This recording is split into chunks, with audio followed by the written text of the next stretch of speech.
In this scene from the 2012 movie, Abraham Lincoln spells out the terms of Reconstruction. All they heard was the first time any president has ever made mention of Negro voting. In 1865, he said freed slaves who were intelligent or had served as soldiers should be allowed to vote. The 14th Amendment, passed in 1868, guaranteed this right as part of the full citizenship accorded to African American men. But for much of the 20th century, voting remained a contentious issue. The 19th Amendment, ratified in 1920, gave women the right to vote, but the racial divide remained.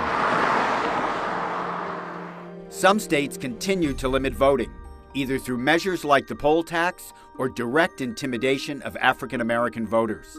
In the South, there were even whites-only primaries. We shall overcome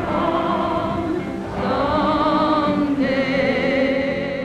This is Sam Tannenhouse of the New York Times. The first modern Civil Rights Act was signed by President Eisenhower in 1957.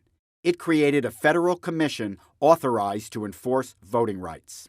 Senator Strom Thurmond conducted the longest filibuster in history, more than 24 hours, in an effort to thwart the bill. But it passed.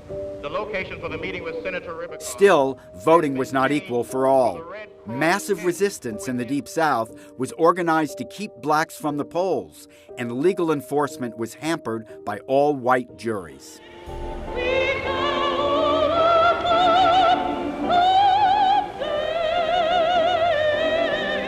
Voting rights became a central issue in the civil rights movement.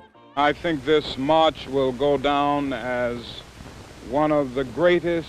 In 1965, the Reverend Martin Luther King Jr. led the march from Selma to Montgomery for better voting laws.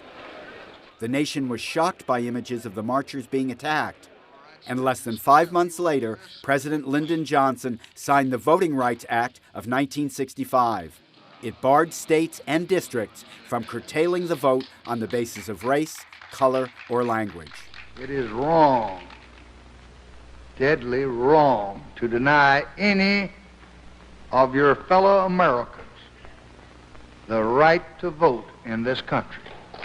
Sections 4 and 5 of the bill included special provisions to ensure fair voting practices in a number of states, most of them in the South. Voting rights advocates say some citizens there continue to be disenfranchised.